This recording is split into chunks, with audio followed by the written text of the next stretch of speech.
Number 11 in the Real Racers Virtual Club sees us swing to wine country. Sonoma Raceway is often regarded as a driver's track, and these drivers will need all of their real-world experience to conquer it.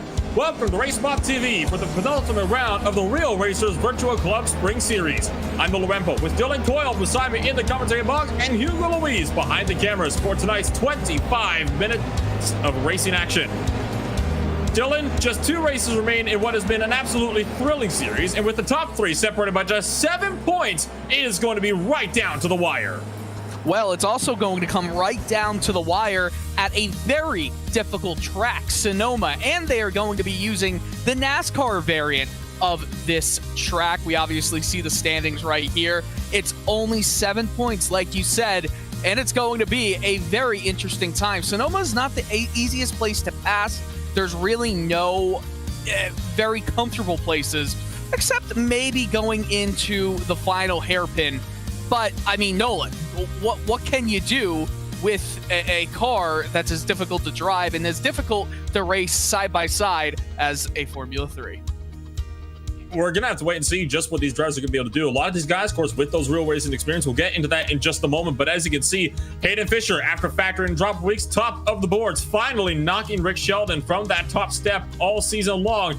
Rick Sheldon now sits just 2 points behind with Matthew Escajeda, another 5 points back in the 3rd position with 111. Kurt Panzagru still has a small shot in the 4th position with 103 points, but behind them for guys like David Anderson, Max Butler, and Jeremy Clark, very much not having a chance. I go for the title fight, but those spots, they're still nice and spicy as well. Of course, Max Butler and Jeremy Clark only, well, not even any points separated the two of them, tied for that 6th place at the moment out there on the course. Yeah, and really no love lost, I think you could say, when you're tied in the standings. It's going to be hard-fought racing between both of them, and hey, who knows? Maybe we're going to see some interesting results here, and I almost want to say the dunes of Sonoma. Only one more race remaining after the race here at Sonoma. We swing to Elkhart Lake and Road America for what will be the season finale, round number 11 in just 1 week's time. That is probably one of my favorite tracks we got on the iRacing service, if not in the world, Dylan. It is one of the best tracks you can have for passing. Long straightaways, very hard braking zones, 90-degree corners. That should mean we're in for one heck of a season finale coming on up from us. We go from a technical track and just driving to a technical track when it comes to passing. Oh, Road America is so much fun to drive at. Obviously, we'll have a little more fun with that in the coming race. But listen, when we talk about the difference in skill levels required at a track like Road America to a track like Sonoma, I mean, it varies so much. Road America is a driver's track, while Sonoma is one where it's so technical, you really have to get every marker right. Like I said, there's no comfortable place here at this track in Napa Valley. Now, Sonoma Raceway holds a very close place in many racers' heart, particularly in this grouping, though. A lot of these guys ended up racing here for the first time. Some even met here at this facility. In fact, I take a look over at my notes, but you got from the likes of Rick Sheldon, this is his home track. So if ever there's a guy who is looking to impress today, it would be Rick Sheldon. This is in Pro Mazda with the good old 1969 Datsun 510. Another driver, though, racing the Datsun 510. That of David Anderson, the retired hedge fund manager, has really been making a name for himself this season. He's started his racing back in 2005 in the Skip Barber series, and of course he also races a 1969 Datsun 510. He was actually racing very recently here, Dylan, at Sonoma in the CSRG David Love Historic Races, and that's a car that he was driving that has racing logbooks dating all the way back to 1974. He raced in a Group 8 field of 40 cars, ended up with a 6th place finish that Saturday. So very, very impressive, because no doubt that is a very competitive field to be in, of 40 cars. Oh yeah, and it's cool to look at some of the old cars that he particularly has in his garage. I don't know if we can show it here, but his rig is located right in his garage, which, by the way, is full of just, yeah, here we go. What a beauty. So there's this great looking sim rig right here. And then, I mean, come on. This is just gorgeous to look at. We haven't even gotten to the vintage part yet. Look at that. I mean, that is a beauty to drive, to just look at. you really won't get such a nicer garage to race iRacing on. I can't say that I've ever had something like this to kind of put my butt in and really just go for the ride.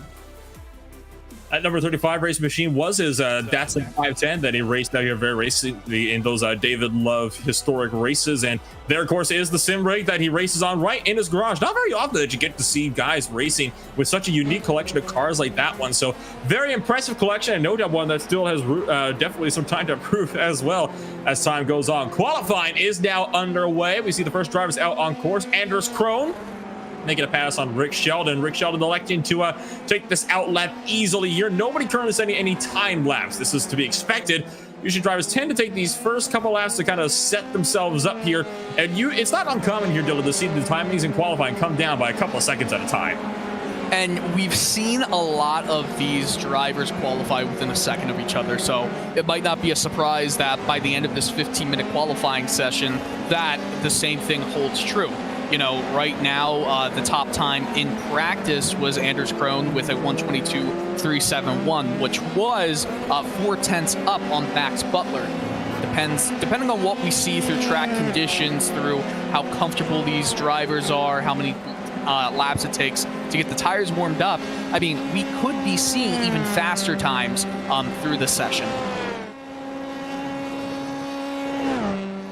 So Anders Krohn down into the very tricky turn number 11. And like you were saying earlier, Dylan, is one of the best passing places on the track. You got turn 11, then of course, don't forget turn 7.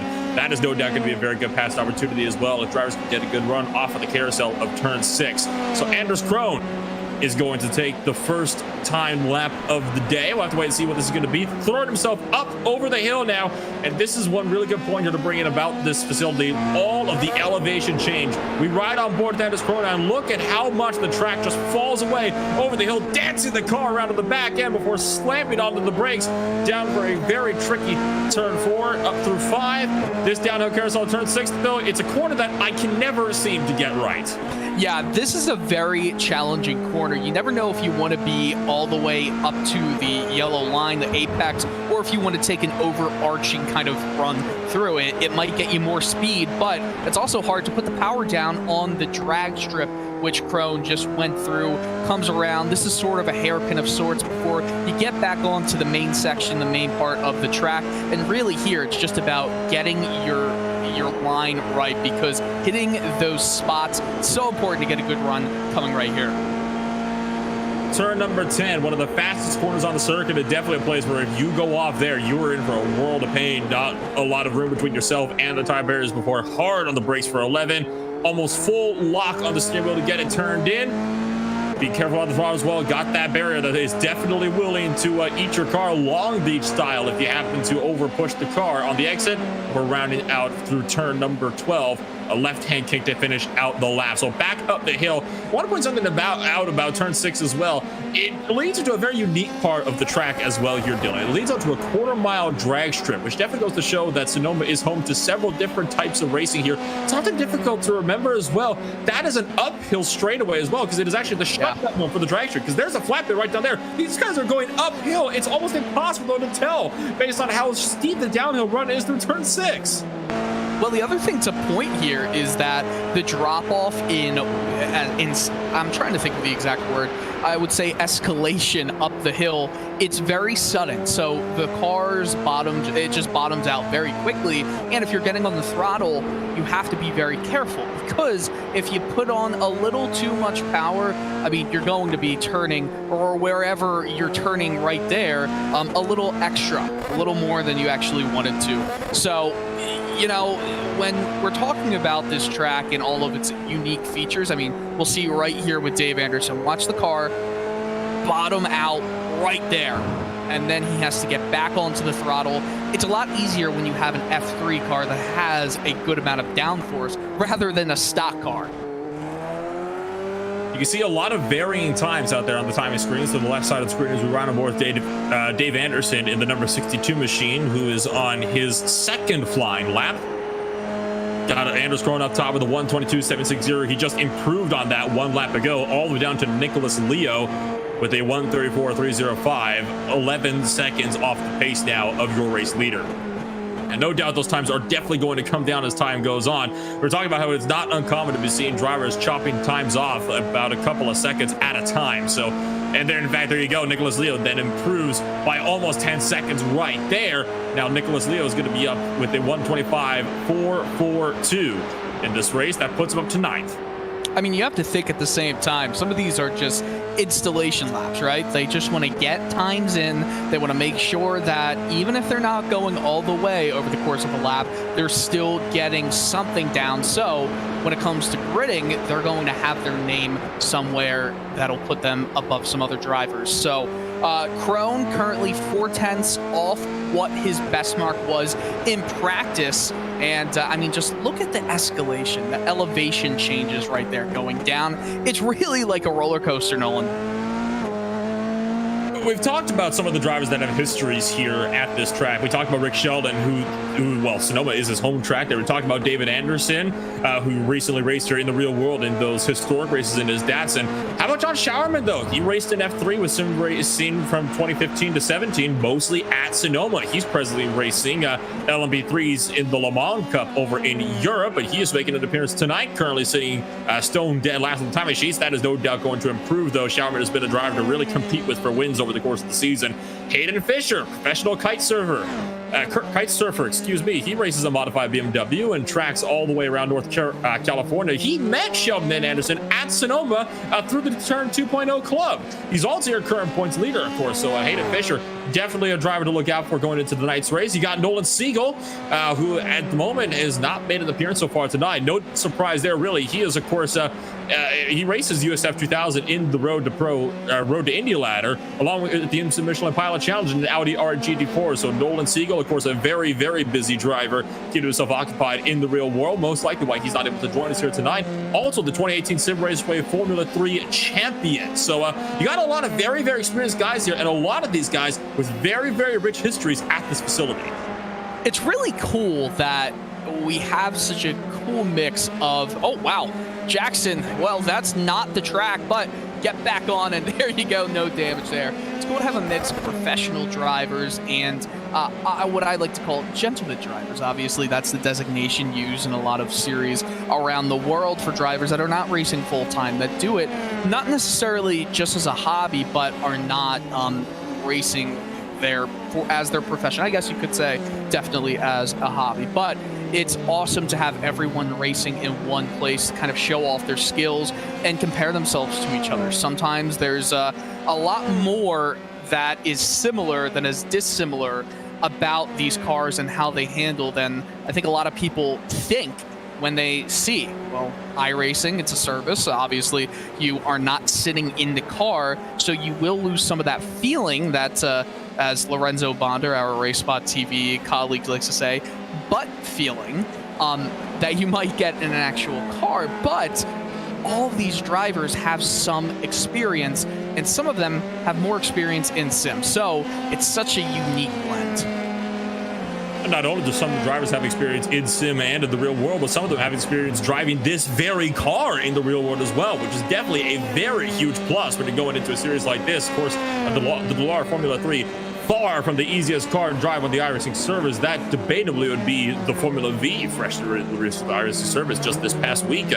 So these guys definitely have a lot of work underneath them, and they've been putting in a lot of good work. And the fact that they've been able to race so competitively with such an arguably a small field size too. We've only been seeing between 10 and 15 drivers all season long, but this is also some of the most exciting open wheel racing I have seen for a very long time, considering the field size in the Formula 3 machine. So these guys know how to race with each other. A part of that does also have to be, of course, the fact that they are in a sim. You can make more aggressive moves that you wouldn't even think about making in the real world. Do you have to value the risk and reward? Do you have to pay for this crash? First off, if you're racing personally out of your own pocket, are you going to get hurt by making this move? You don't have any of those thoughts to worry about here in the sim. Nolan, side note, Anders Krone just set a 1:22.371 qualifying time. That is the exact same time he set as his high mark in practice. Of course, talk about consistency there. I know you are a big fan of virtual series, because of that risk factor, drivers are a lot more willing to just send it and try and get some positions gained than they might be in the real world due to cost-saving measures, everything like that. Does that position still hold for you? Oh, absolutely it does. I'd argue that some of the racing we've been seeing in this year so far has been almost more exciting than the actual FIA Formula 3 championship, which, by the way, is a very, very tough bar to beat. So that just goes to show just how well these guys have been racing with each other, the professionalism they've shown on the track, but also the camaraderie that these guys have shown on the track. A lot of these guys, you know, they know each other in the real world. They've met each other in the real world, whether on the racetrack or otherwise. And it just creates a very unique dynamic, and it creates a very fun atmosphere out there on the track. This is supposed to be a fun series. It's something that these guys can just kick back and relax to do on a Tuesday night, which is why these sessions are so short. 20-minute practices, 15-minute qualifying, and 25-minute races. It's also a place where you can hone your skills as a racing driver, hence why all the setups are fixed setups provided by the series. So this means it is all down to the driver's skill, and it's the perfect place where you can go, really, if you're a real-world driver, to try to hone your skills as a racing driver as well. You know, I'm not sure what your opinions are on this, Nolan, but when it comes to fixed setups versus open setups, I'm always so much happier to go into a series that is fixed setup. Not only do I not have to worry about how difficult it is to get all of the things right inside the car, but when it's a fixed setup, you can really put yourself up against the test towards other drivers, towards yourself, constantly. And that's what I really love about the fixed setup series. It's always one of the best parts about it. It always brings the racing in nice and tight and makes sure that things are always going to keep it right in your toes to the very end. Speaking of coming to the very end, we are almost at the end of qualifying. Now, being open qualifying, as we discussed previously in this series, these guys are going to be able to finish the flying laps that they are on. So just because the clock runs out doesn't mean it's over. That is where some of the times can really come on in. But at the moment, Anders Krohn is looking like the man to beat, still over half a second up from points leader Hayden Fisher. Only 4 thousandths gained on his qualifying best of a 122.371. He's moved it to a 122.367. I mean, talk about consistency. Some of the importance in putting down fast lap times in any series is just putting them down consistently. It pays to be, you know, to get some times that are, let's say, a little bit slower, but hitting them all the time than being so sporadic.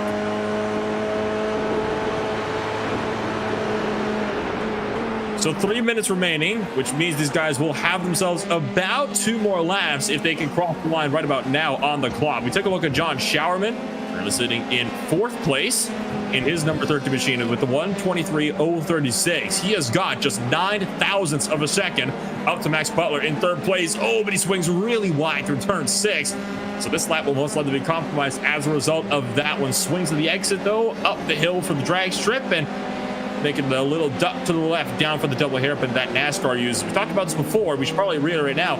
These guys are not used to the IndyCar layout like we may have expected with the chicane in the final section. They are using the layout that NASCAR is using at the moment, which is definitely an unusual sight to see. But I'm going to be honest here, with some of the faster corners in here that could really ramp it up and the dive bomb opportunity into turn 11, I'm a fan of it.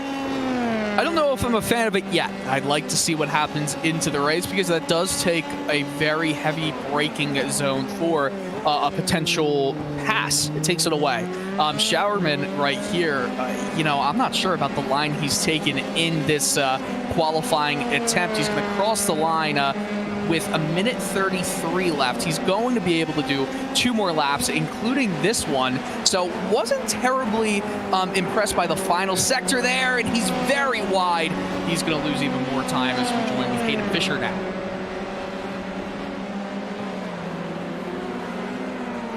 Going by Hayden Fisher, and this is another factor that we haven't really seen all qualifying session, but traffic can very much play a big role in how these sessions can play out. I think Hayden Fisher, if he can get past Jeremy Clark, would still be able to find a way up there, as there is a car off track up the road. That is Nicholas Leo in his ADAC number 69 Rebel machine, just coming back on course. And it looks like Hayden Fisher is actually backing off significantly here from Jeremy Clark. Realizes he's not really going to be able to pass him here while Clark is on those flying laps. So at the moment, I think Fisher's just trying to back himself up a little bit, give himself some room to work with before getting the hammer down. But with only 40 seconds left, he's going to have to make sure he can get back to start-finish line in time so he even has room for another lap. Yeah, that's kind of like, that's a little nerve-wracking right here. He has a good amount of time, as there's another spin, and that's going to be qualifying over for driver who did take that little endeavor, but 25 seconds left. I think that he'll be able to get back, otherwise this was all for naught. But he doesn't want to deal with the dirty air. You know, that's almost why would you even bother putting down a qualifying lap if you're having to deal with so much dirty air? I don't know if he's gonna get there.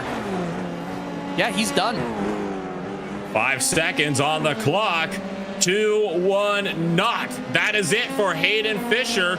Will not be able to make it to the flag. Also the same boat, Dave Anderson and Nicholas Leo just behind. Leo will have his lap invalidated, as will Dave Anderson. So those drivers in a very difficult place. Hayden Fisher, luckily for him though, already up there on the front row. So we're now looking up at Max Butler, who's currently trying to see if he can improve his standings here. Currently sitting fourth. He's a couple tenths off of Matthew Escajeda. What can he do? Can he try to put himself up onto the podium positions? Down into turn 11 for the last time today. Bit of a lockup though on the right front. That's not going to help things. Yeah, not at all. It's going to hurt that lap time. We'll see what it is. Yeah, definitely off the pace in terms of trying to get onto the pole there. Actually, everybody is off the pace. Oh, Rick Sheldon, well, he's off the pace there. But everybody is off the pace of Anders Krone. He has just been flying in this entire session so far. Rick Sheldon taking the whole theory of being off pace to a whole new level and full on off track, but that is going to be it. Nobody else is out there on track with enough time to go for another lap. Dave Anderson at the moment is on course, but he's just getting an extra lap of practice in, and why not? I mean, with only 20 minutes of practice and 15 minutes of qualifying, you may as well. Going to pull it off though right at turn 11.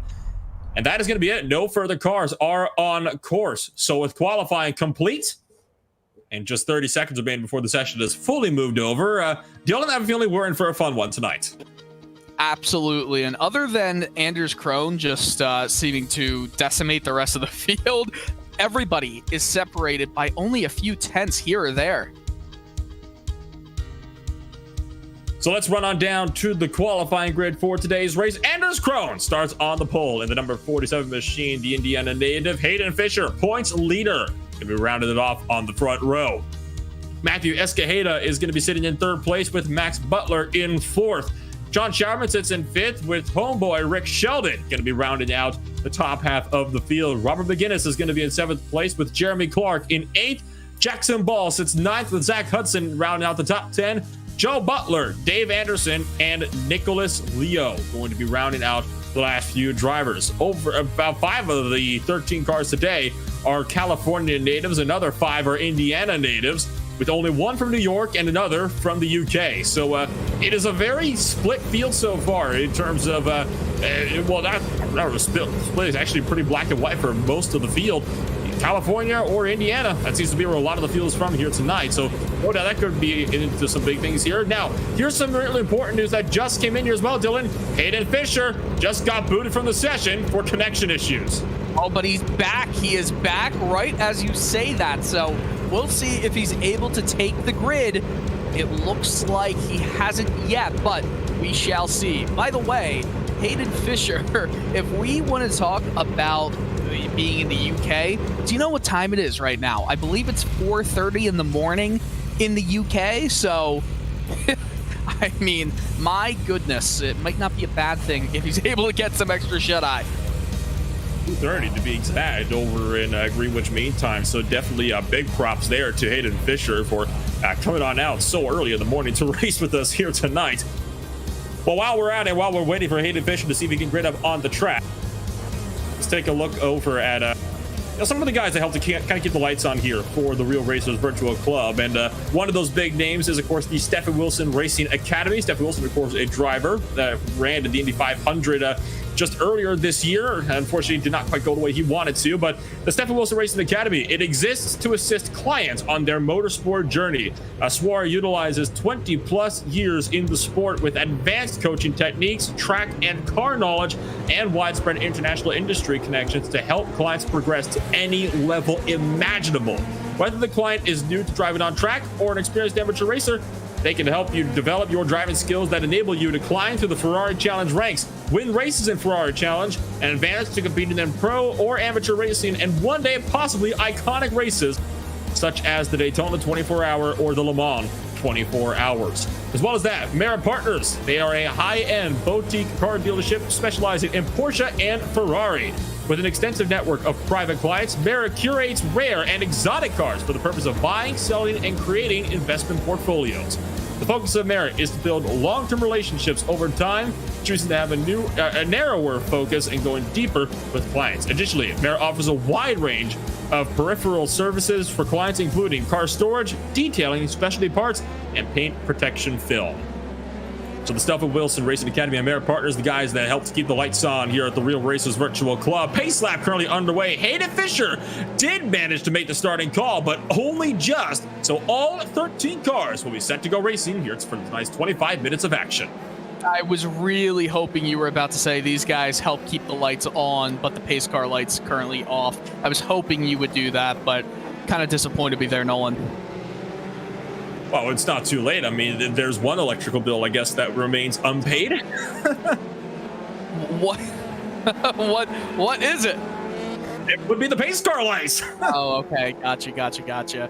Understood. Haha, such a funny man you got there. But I wanted to note everybody what these drivers were doing on the drag strip, because they were really gunning it and putting the brakes to heavy use. We saw the rotors just glowing. They're trying to get as much heat into the tires, into the brakes as possible. And of course, the best place to do that is just a straight strip, which is exactly what they got. They're going to have another one here in the run up to turn number 11, but of course they're going to need to use this strip to more bunch up for that last straightaway before we get things underway.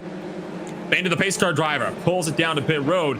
We now wait on Anders Krone in that very pink number 47 machine. One driver already looking to go. Robert McGinnis almost making a 3 wide on the pace lap around the outside line, but the field going to now bunch up. Krone slows the field to 45 miles an hour, then stamps on the lap pedal.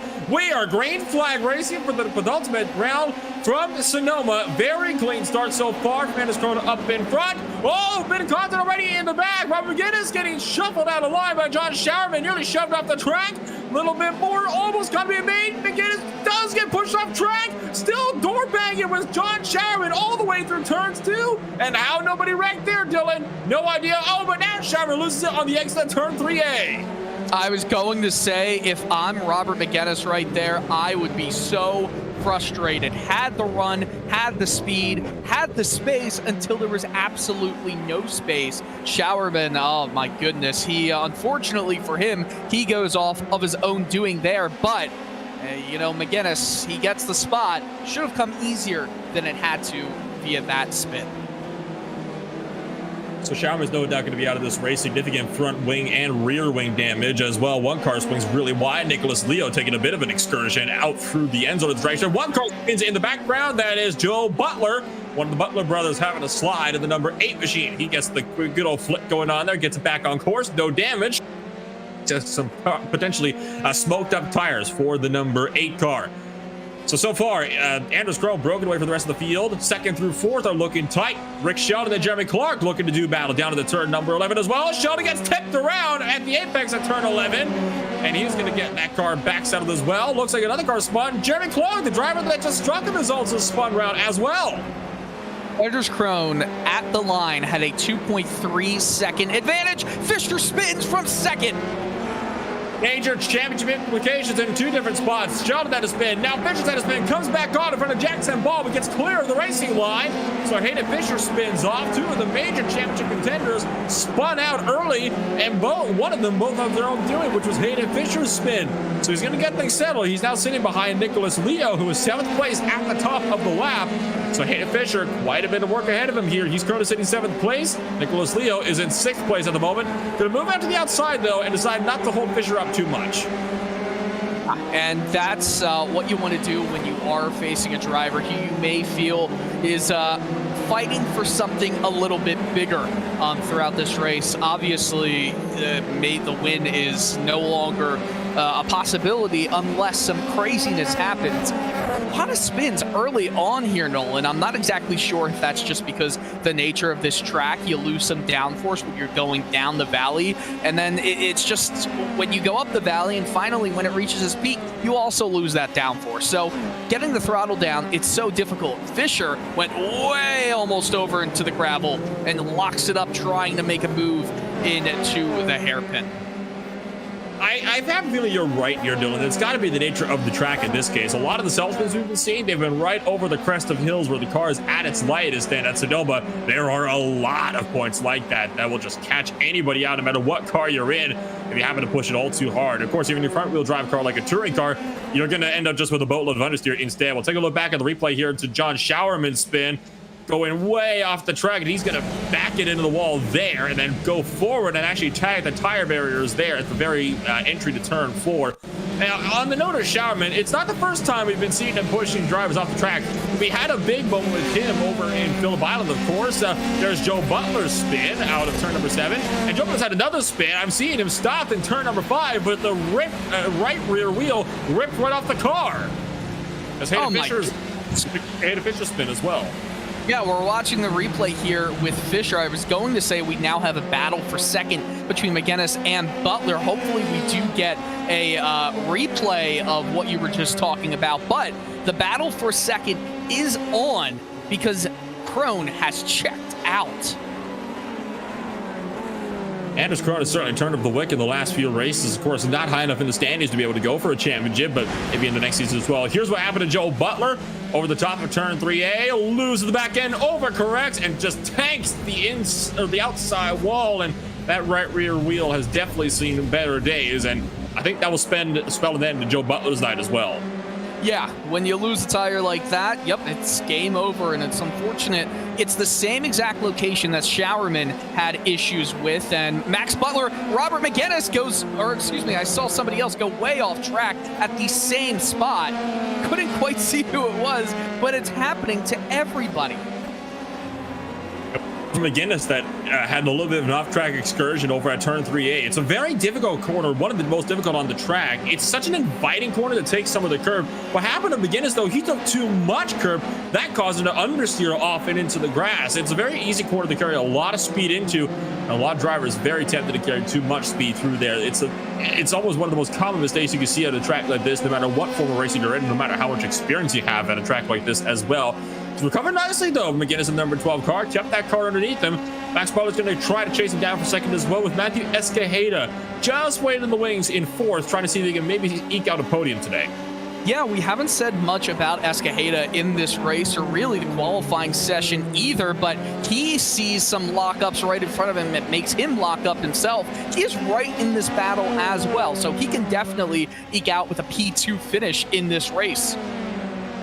An even closer battle is with points leader Hayden Fisher and Jackson Ball currently coming through turn number 1 and side by side in the hill up for turn 2.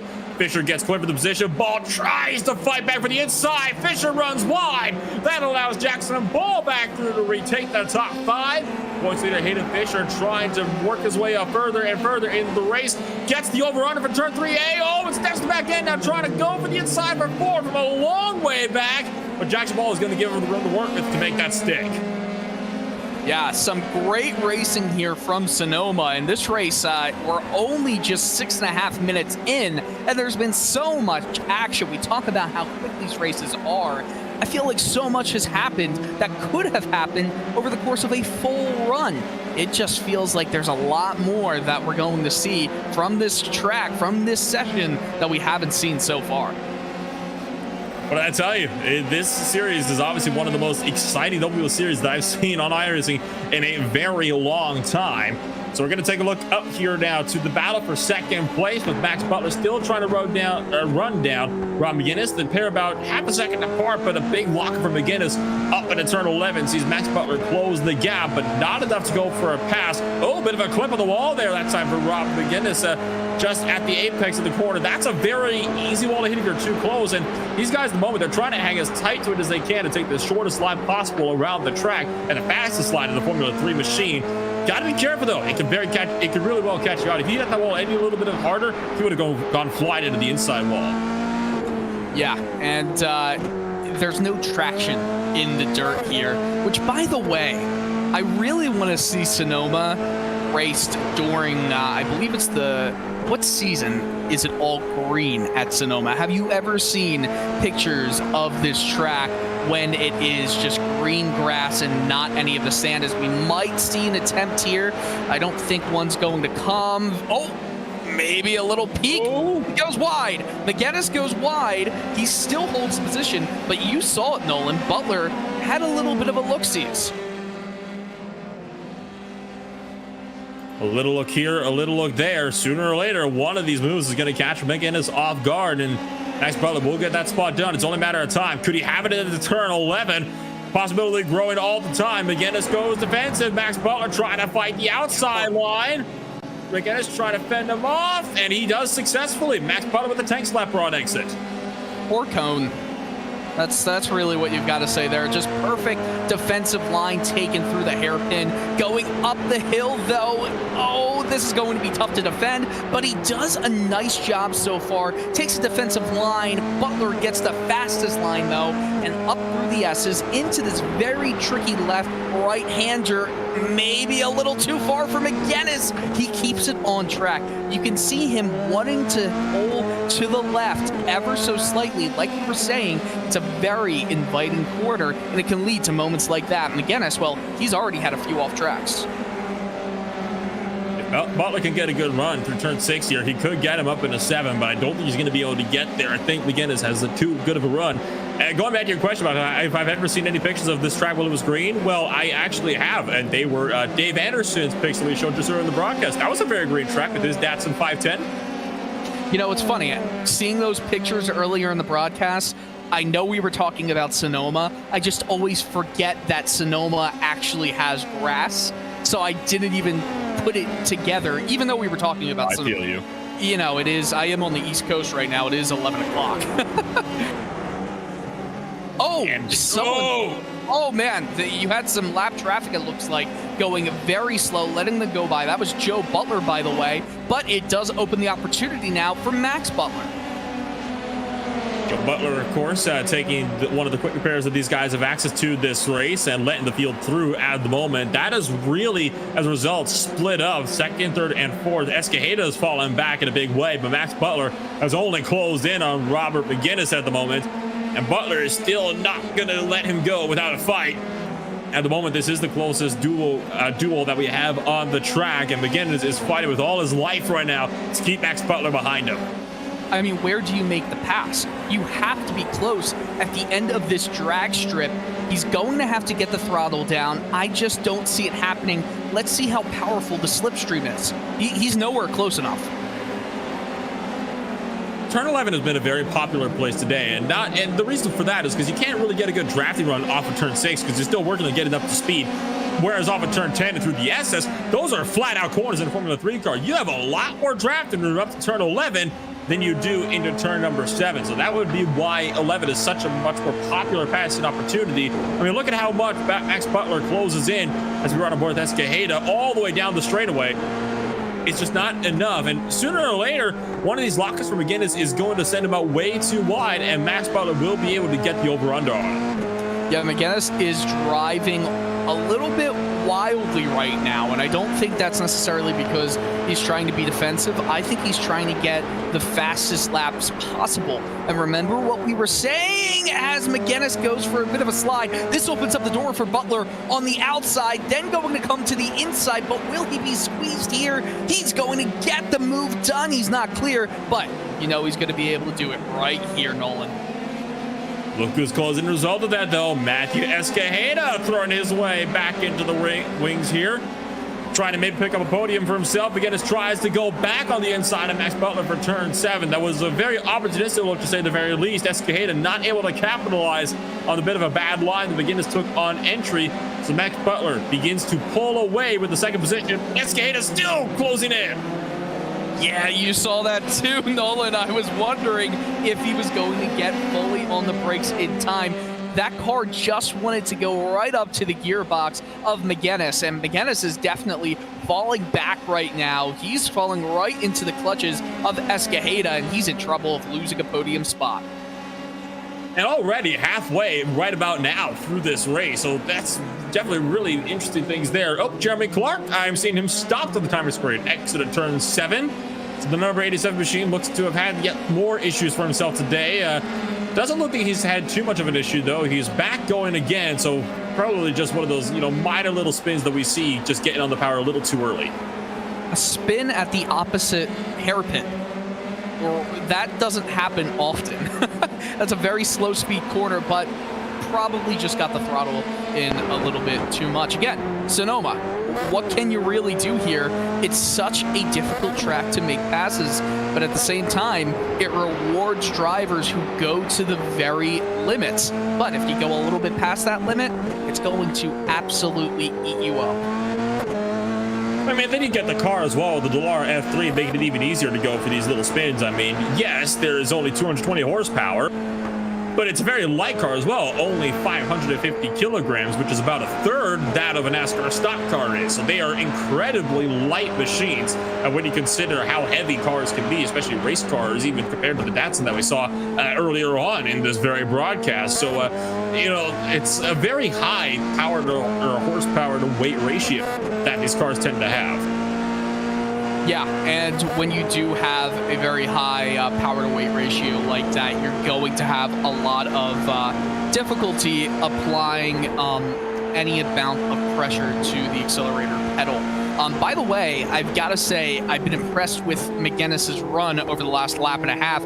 He's staying right there in front of Escajeda, and you know what? It's all the more impressive because he just lost that spot. He could have been a little bit more aggressive to try and get it back, but so far, he's keeping it on the track. By the way, a pass visually we see going up the hill into turn 1. No, will they get the move done? No! That's Dave Anderson, who's going to lose out to Rick Sheldon as well. He had just been passed up by Nicholas Leo in turn 11 at the hairpin. Leo got the dive bomb going into the braking zone. Anderson tried to fight back around the outside of turn 1. That went all sorts of wrong for him, though, as they went up the hill over through 2. Dave Anderson, of course, one of the drivers with experience here. We already talked about it earlier. Raced very recently at this facility in the real world, so potentially getting a little bit confident there. Definitely was not. Turn 2 is not a pass up to. I'm going to put that out there right now. It is not a corner where you can pass that. We've seen it done though before. Unfortunately, that was not one of those times. It always seems like a passing corner. A lot of Sonoma is knowing what is coming ahead and just kind of mastering the track. That is what road racing is at its heart. It's just mastering the track, and really it's just racing yourself and then having to deal with obstacles, the cars in front of you, as they come. Now at Sonoma, because there's so many blind corners, it's even more so that way. Escajeda, will he get the move done? Well, talking about just letting it go up in turn 1, we're saying it's not a passing corner. It is, if you let it, a spin. Oh, it comes out right in front of another driver. Couldn't see exactly who that was, but McGinnis, a little dangerous right there. That was another classic case of just losing it on the back end as they get light over the hill. McGinnis got the move. Well, he got passed up actually in turn number 11 again, but this time it was from one of those lockups. I told you earlier how sooner or later one of those lockups is going to catch him out. He's going to swing too wide. Well, that is exactly what happened in turn 11 to allow Escajeda through. McGinnis got him back at turn 1. Escajeda kind of cutting him a bit of a break there. They just lost it by himself over the crest there, coming down the hill through turn number 2. Another battle going on further in the rear. Dave Anderson trying to run down Rick Sheldon, who's trying to run down Nicholas Leo in the battle for 7th, 8th, and 9th. This is some awesome racing right here. And with it only being just over 8 minutes remaining, these drivers know time is running out to make some moves. By the way, guess who is back in the hunt for a podium spot? Hayden Fisher. Hayden Fisher, once again, trying to work his way up there. It's not going to be easy, though. I mean, Fisher he's got a long way to work up to Matthew Escajeda. It's a long shot, to say the very least, but at the moment, the much closer battle is right up in front of these guys. Oh, and Nicholas Leo takes a bit of a spin. Oh, clears the barrier. Oh, 3 cars get caught up in this one. Nicholas Leo gets wrecked hard. Suspension broken. Front wing broken. Rick Sheldon gets tipped right at the end. I think Anderson may have just barely gotten away with that with a little bit of left front damage on the front wing. I have no idea how he didn't seem to get any major damage. It just looked like the helicopter spin came and went exactly when he came through. Watch that. I'm watching a my slow motion replay. He has some front wing damage, so that will definitely slow him down, but it's not like he has too much to race against right now. Hudson had a little bit of scare off of that corner, didn't he? Comes around and there's two cars sideways right in front of him, so he had to jump on the binders and kind of work his way through the middle as both drivers are trying to get themselves, spread out and get themselves, actually settle back on track. That has really split up a lot of the battles in this field. At the moment, the closest two drivers are Nicholas Leo and Jeremy Clark, but of course, Leo with a lot of front end damage is going to lose out on yet another spot. So the closest actual battle for position, I would say, it would be between Dave Anderson and Zach Hudson, which is about after 3/4 of a second apart, and then of course the battle for third, fourth, and second.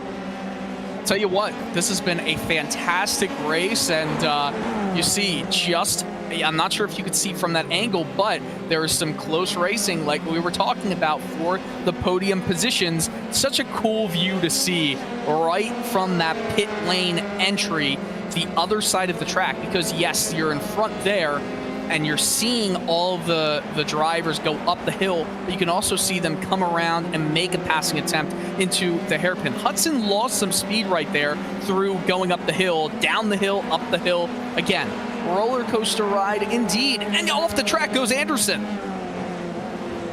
Gets it settled though, gets it back on. Joe Butler just opposed them. That's Joe Butler. It's a lap car. He's going to stay to the left side here, let the field through. So Joe Butler once again being very aware of his surroundings and able to keep it out of the lead lap car's way. So good on Joe to keep it where it is.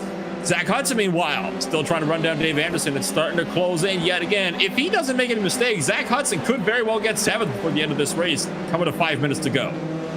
Dave Anderson started the race in 12th, so even to finish in 8th if he loses a spot, it will be a very nice run, and it's a bit of attrition right now, right? Joe Butler 2 laps down. He's currently showing in last place. Hudson, he has some momentum here. Will he get a pass done going into the final hairpin? I think it's inevitable right here. He might get it done before that.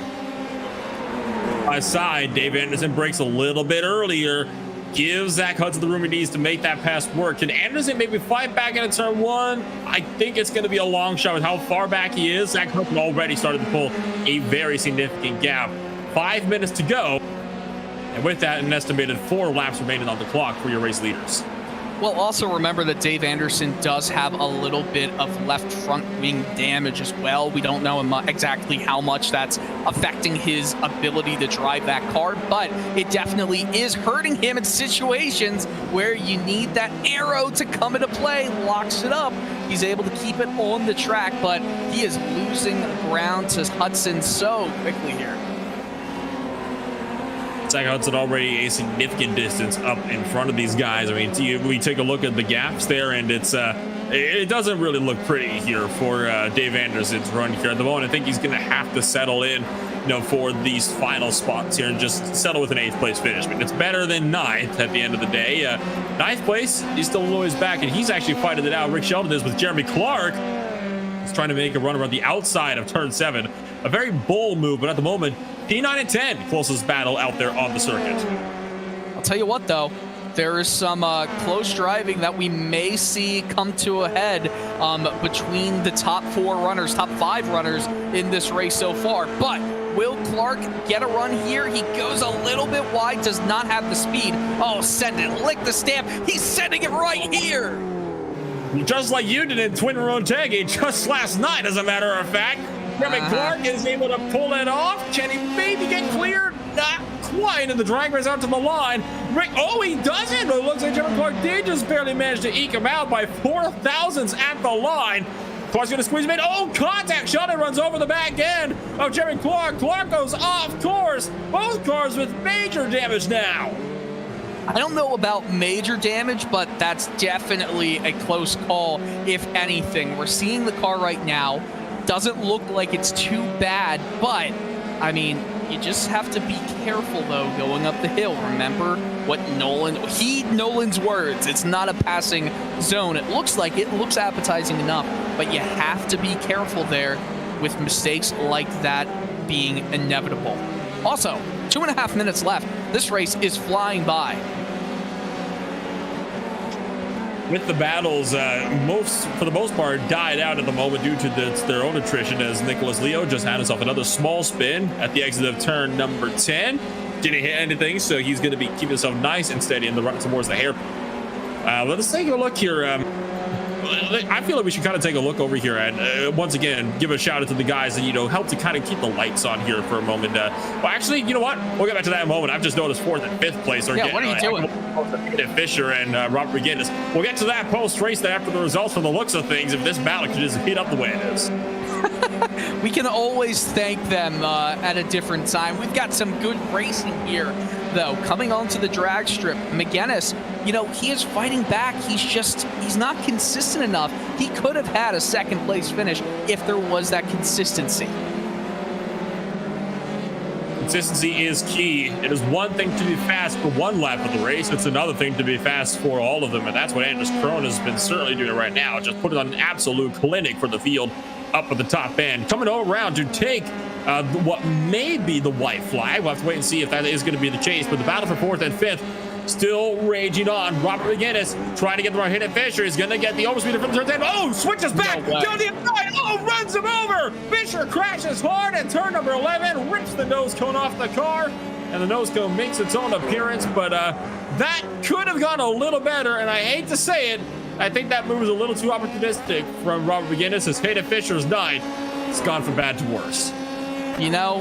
I'm re-watching it from my angle. We'll get the look here. Maybe a bit too opportunistic. Fisher does go down, cuts him a little bit off, but you could argue he's just taking the corner the way he normally would be taking it.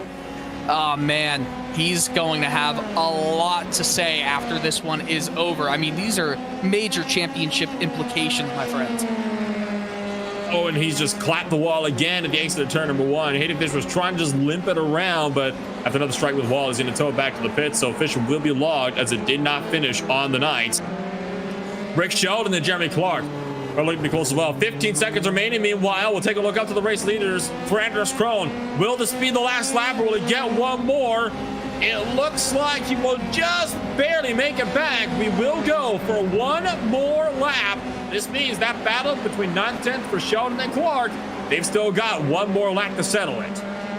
I can't lie. If I was in Krohn's position right there, I wouldn't risk going another lap. I would slow down an extra 5 seconds. You have the advantage there. Nothing to worry about, but it puts on more of a show for the viewers and ourselves. Rick Sheldon has started to drop back a bit from Jeremy Clark. The 87 machine just with too much speed over Rick Sheldon. I mean, just the last lap alone, Jeremy Clark 2.3 seconds quicker than Rick Sheldon. That was, of course, partially due in part to the incident that Rick Sheldon had with Jeremy Clark. But these are two drivers that, of course, have quite a bit of respect for each other. So no doubt we won't be seeing any hard feelings after this race. But Anders Krohn, what a guy. I mean, he has put on an absolute clinic in today's race, has run away with the race lead, 21 seconds, and continuing to climb, may even be 22 by the time this race is all done and settled. Come through to turn 10, just one more hard break is on to manage for the last time today. Down for 11. Anders Krohn takes it out of the final corner. No wheel spin for the 47 machine, clean and green. Anders Krohn wins the round number 10 at Sonoma Raceway. What a win for Anders Krohn to take it home. Another driver who's no doubt going to be looking nice and fine, though, Max Butler, coming up to the final corner now. He's going to, by the way, put some donuts down on the track up the hill, so maybe he's going to get run into. We don't know here, as Butler takes P2, Escajeda takes P3. It's a well-earned podium position for both drivers.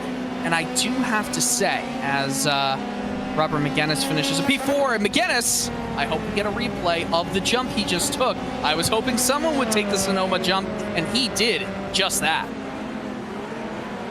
Robert McGinnis taking the good old Sonoma jump. It's a hard tradition to refuse here on the iRacing service when you don't have to worry about paying for not just your own car's damages, but possibly the air transportation fees as well as the catch fencing fees at the opposite end of the track. That was a solid jump.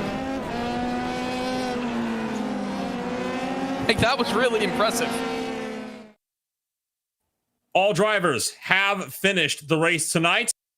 And there is the magnificent line there from Robert McGinnis. That is an angle right there. That was great work to our producer, Hugo Louise.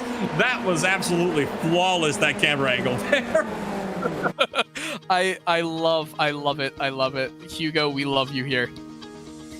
Take a look at the post-race results here from Sonoma Raceway for the penultimate round in the Real Racers Virtual Club. Anders Krone takes victory by 22.7 seconds. Max Butler is going to be finishing off in second place with Matthew Escajeda down in third. Robert McGinnis sits in fourth with Jackson Ball rounded out the top five. Zach Hudson is in sixth place with Dave Anderson in seventh. Jeremy Clark and Rick Schoen after tangling late finish eighth and ninth with John Showerman one lap down. Nicholas Leo, Hayden Fisher, and Joe Butler finish out the race with Hayden Fisher the only DNF on the night, but still one lap clear of Joe Butler. So, what a race indeed.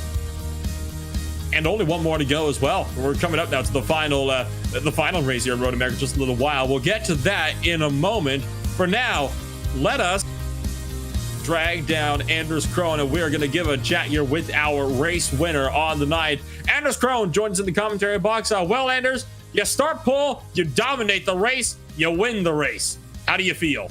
Yeah, that was pretty epic, actually. I was kind of nervous coming into this one because the track is just so slippery, and yeah, the setup was like crazy loose. So the race really was just about kind of managing and being consistent. And yeah, I think it helped massively just having kind of clean air out front and being able to pull away. But no, that was a lot of fun. And when you get to do so many laps in succession by yourself, you kind of get into that zone. So it was a nice feeling. It was a lot of fun. We saw a lot of drivers fall out of this race as a result from the attrition. And we talked about at the top of the broadcast how Sonoma is very much a driver's track. It is difficult to drive. It's difficult to pass at. It is definitely not a track for the faint of heart. What do you think some of the challenges were out there for you guys in the field?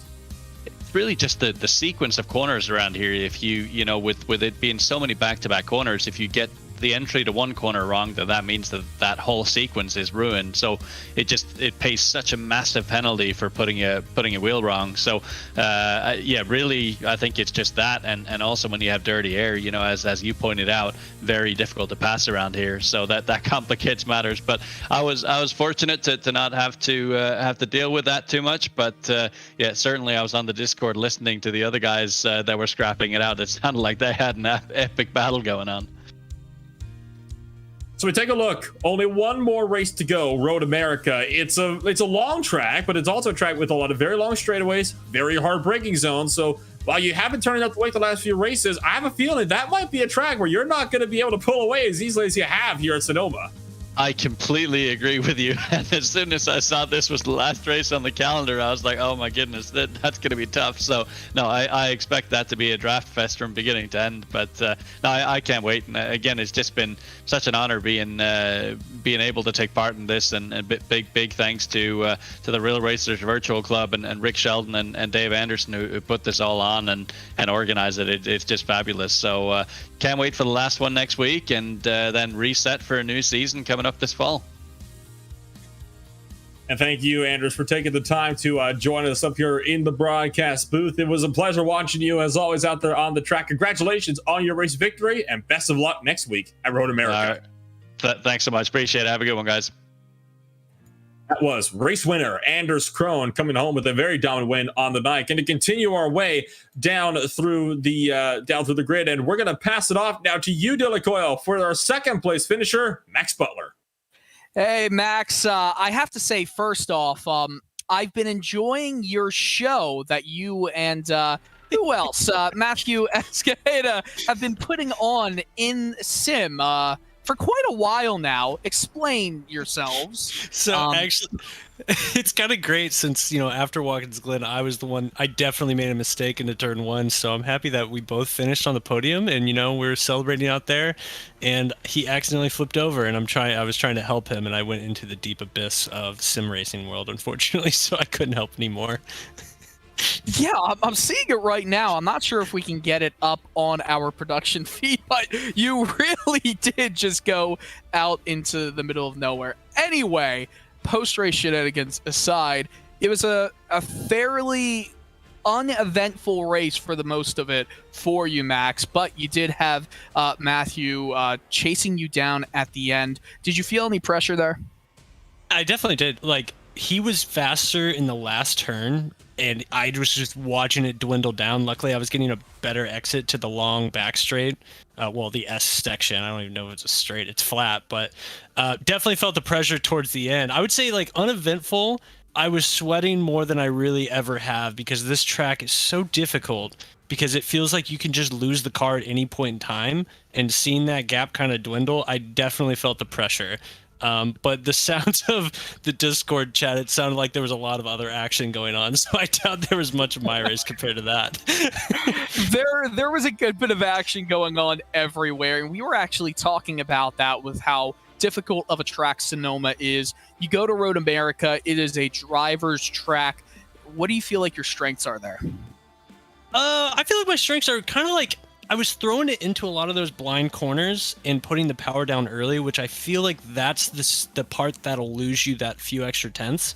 I was happy to qualify fourth and get up there because I was worried, like definitely practicing this week, I was worried about my pace and just keeping up with the field. But qualifying fourth, I was just happy that I could actually maintain it. And so I just tried to keep that confidence and ended up behind Robert McGinnis, the notable Indy Lights driver, and tailed him for a good while before I finally made it past after I think he made a mistake. So, yeah, I definitely say strengths are just carrying speed through corners. Weaknesses was braking this entire time, and I felt it. It's down to the last lap, so... Awesome. Well, congratulations on the P2 finish, Max, and good luck at Road America next week. Thank you so much. Thank you. No problem. Nolan, I'm not sure if you got to see it, but I mean, Escajeda and Butler, they were having a ton of fun post-race. And well, now we can get the view from Matthew Escajeda's perspective on that one. Matt, we just talked to Max Butler about the show that you guys were putting on up at the top end of the drag strip out there post-race. Max, did you enjoy yourself? What was it like from your end? Yeah, I needed to get some, just need to get it out, you know? It was fun. I know the feeling. Trying to bury the hatchet from Watkins Glen when he took me out. We're all friends. Yeah, we were talking about that as well. I mean, these guys, of course, have a lot of camaraderie among them, and no doubt, no hard feelings among yourselves as well. Well, Matt, we look back to the race. You started third place. You end up finishing last step on the podium. So overall, a very good finish for you, but certainly did not come without its fair share of your own little struggles there. Yeah, a little bit of luck on surviving those spins, just knowing where to be, you know, as the guy's staring at you, you know, in turn two different times. But thought I was going to hit Robert going into turn one there, but I had to lift a little bit and let him by. And then I think the next lap he spun out there. So I don't know. But I was surprised on my pace, though. This was a race that we were talking about how it was very eventful, especially in the opening stages. One race that's also going to be very eventful is, of course, going to be next week's race, the season finale, Road America, arguably one of the best tracks for passing in all of North America. We already got our race winners' thoughts on it. What do you think about Road America, and what do you think we can expect from you coming into the final race on the season? Well, I grew up near Sonoma, so I have plenty of experience there. So that's probably why I did so well today. But Road America, I don't know. We'll see. I have to practice a lot, but I should be all right, I think. I seem to be better at fast tracks too, so. Well, here's the hope then that you'll be just as good as you were tonight, and hopefully maybe come out with the position even higher on the podium, potentially even a race win. Thank you, Matt, for taking the time to join us here tonight, and well, wish you all the best going forward in the season finale of Road America. All right. I can't wait for it. Thanks, guys.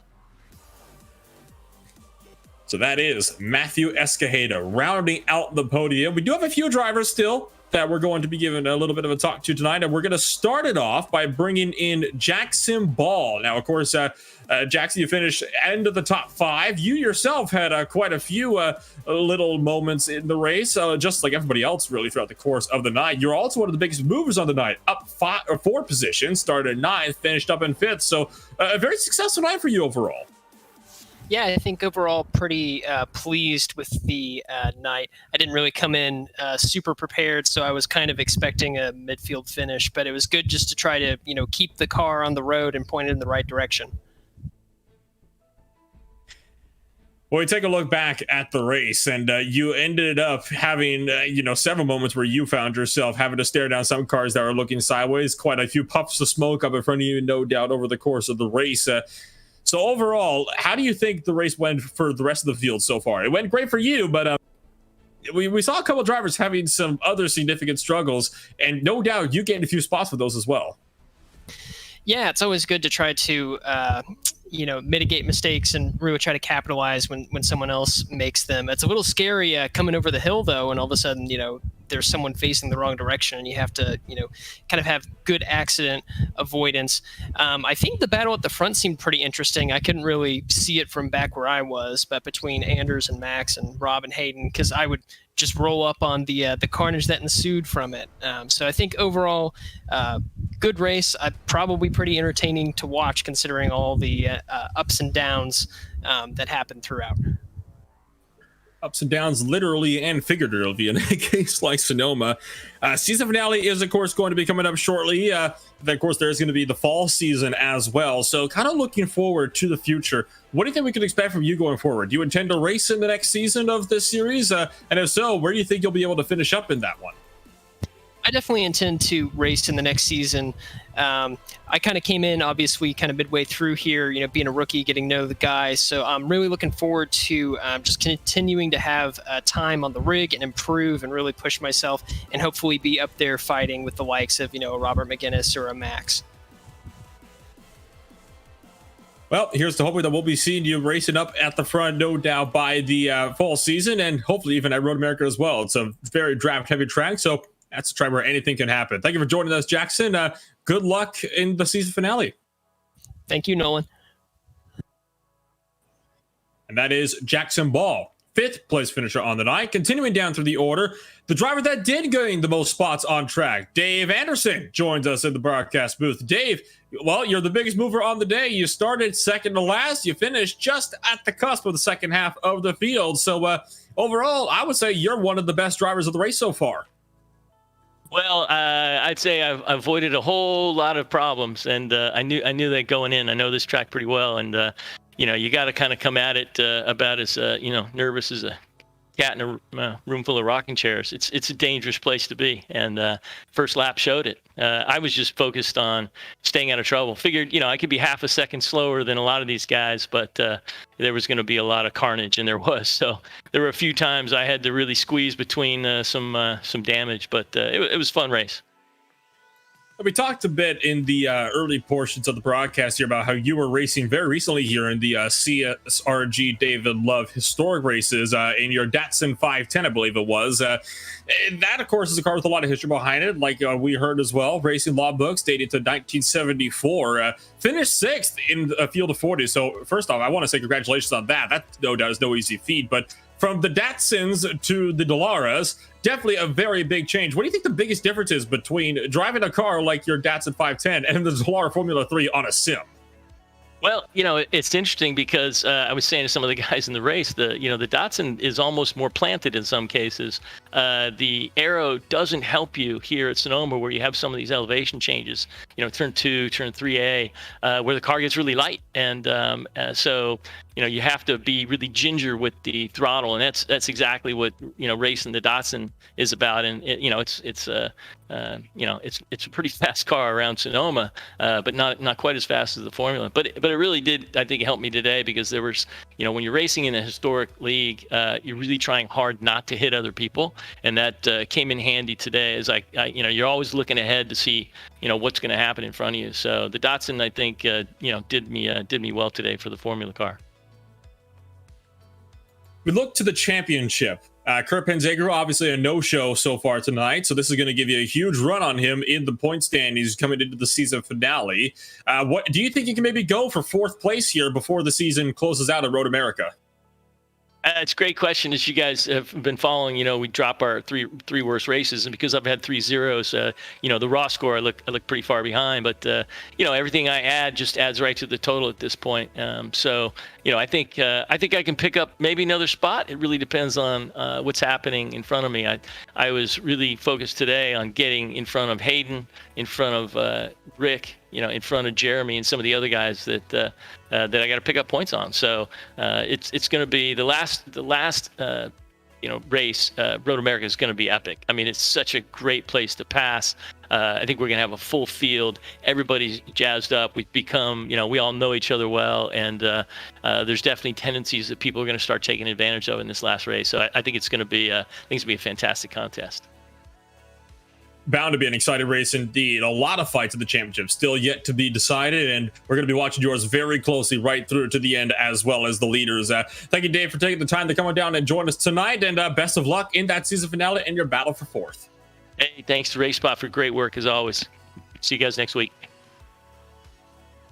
Ladies and gentlemen, Dave Anderson started 12th, finished 7th, most spots gained on the day. One more driver that will hopefully be able to come on down and give us a chit chat here. We're hoping to maybe bring in Jeremy Clark to give him to talk to him a little bit as well. Kind of looking around though, Jeremy Clark will not be able to join us here tonight. So we move on then to Road America, Dylan. It's a track that we both know and love. No doubt these drivers are going to love as well. I have a feeling that's one of the perfect places to decide quite a few fights in the championship. I'm actually surprised that Road America is not used in more series to act as a finale. There are so many unique moments that happen over the course of a race at Road America. I mean, talk about the carousel section. It is so much fun at that track. You have the elevation changes. Obviously, you have the long straightaway, the hard left-hand brake, and then you go up the hill, make a left turn, and then the speed section. You pretty much carry as much speed through that track as you can from the carousel all the way into turn 1. I mean, it is just so unique. It is so difficult to get right, and I can't wait for it. It is no doubt going to be one of the most thrilling season finales we've ever seen. And I agree with you, Dylan. I really wish more series would use this track as a season finale. It's the perfect place to really settle some of the biggest grudge matches all season long. And I want to give huge props to the guys of the Real Racers Virtual Club for taking the ability, to bring us to such a fantastic facility for this season finale. But from Sonoma, that is going to be just about all the time we are going to have for one night. It has been an absolutely phenomenal race. Of course, just as always, I mean, what better could you have here towards the start of the season? So we're going to have to say farewell here from RaceSpotTV. I'm Enola Rembo with Dylan Coyle beside me in the commentary box. Hugo Louise down behind the cameras for today's race. Thank you, everybody, for joining us for more Tuesday Night Action on RaceSpotTV. We will see you all in 1 week's time for the season finale at Road America.